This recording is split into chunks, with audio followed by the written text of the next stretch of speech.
ചുമമരുന്ന് കഴിച്ച് കുട്ടികൾ മരിച്ച സംഭവത്തിൽ ശ്രീസൻ ഫാർമസ്യൂട്ടിക്കൽ ഉടമ അറസ്റ്റിൽ. രംഗനാഥനെ ചെന്നൈയിൽ വെച്ചാണ് പിടികൂടിയത്. അന്വേഷണത്തിന് ശേഷം പ്ലാന്റ് ശാശ്വതമായി അടച്ചുപൂട്ടുമെന്ന് തമിഴ്നാട് സർക്കാർ അറിയിച്ചു.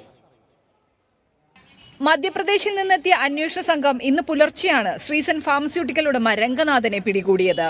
ചെന്നൈ അശോക് നഗർ പോലീസിന്റെ സഹായത്തോടെയാണ് ഇയാളെ ഒളിസങ്കേതത്തിൽ നിന്നും പിടിച്ചത്. സുങ്കോ ഛത്രത്തിലെ പോലീസ് സ്റ്റേഷനിലേക്കും അവിടെ നിന്ന് പ്ലാന്റിലേക്കും കൊണ്ടുപോയി ചോദ്യം ചെയ്യും. കമ്പനിയുടെ ചെന്നൈയിലുള്ള ഓഫീസും കാഞ്ചീപുരത്തെ പ്ലാന്റും പരിസരവും അന്വേഷണ സംഘം പരിശോധിച്ചിരുന്നു. നടപടി ഘടിപ്പിച്ച് തമിഴ്നാട് സർക്കാരും രംഗത്തെത്തിയിട്ടുണ്ട്. മരുന്നിന്റെ ഗുണനിലവാരം ഉറപ്പുവരുത്തുന്നതിൽ വീഴ്ച വരുത്തിയ 2 സീനിയർ ഡ്രഗ് ഇൻസ്പെക്ടർമാരെ സസ്പെൻഡ് ചെയ്തു. தற்காலிகமாக சஸ்பெண்ட் செய்யப்பட்டிருக்கிறது. அந்த உரிமத்தை நிரந்தரமாக ரத்து செய்வதற்கு 2-3 நாள்ல முடிவு எடுத்துருவோம். இப்ப கம்பெனி க்ளோஸ் பண்ணிருக்கு. തമിഴ്നാട് ഡ്രഗ്സ് കൺട്രോൾ വിഭാഗം പ്ലാന്റിൽ നടത്തിയ പരിശോധനയിൽ 350ഓളം പിഴവുകളാണ് കണ്ടെത്തിയത്. റിപ്പോർട്ടിൽ കോൾഡ്രഫ് നിർമ്മിച്ചത് വൃത്തിഹീനമായ സാഹചര്യത്തിലാണെന്നും വ്യക്തമാക്കിയിട്ടുണ്ട്. കേടുവന്നതും തുരുമ്പ് പിടിച്ചതുമായ ഉപകരണങ്ങളാണ് നിർമ്മാണ കമ്പനിയിൽ ഉള്ളതെന്നും മരുന്നുകളുടെ ഗുണനിലവാരം അളക്കാനുള്ള സംവിധാനം ഇല്ല എന്നും കണ്ടെത്തിയിരുന്നു. മനോരമ ന്യൂസ്, ചെന്നൈ.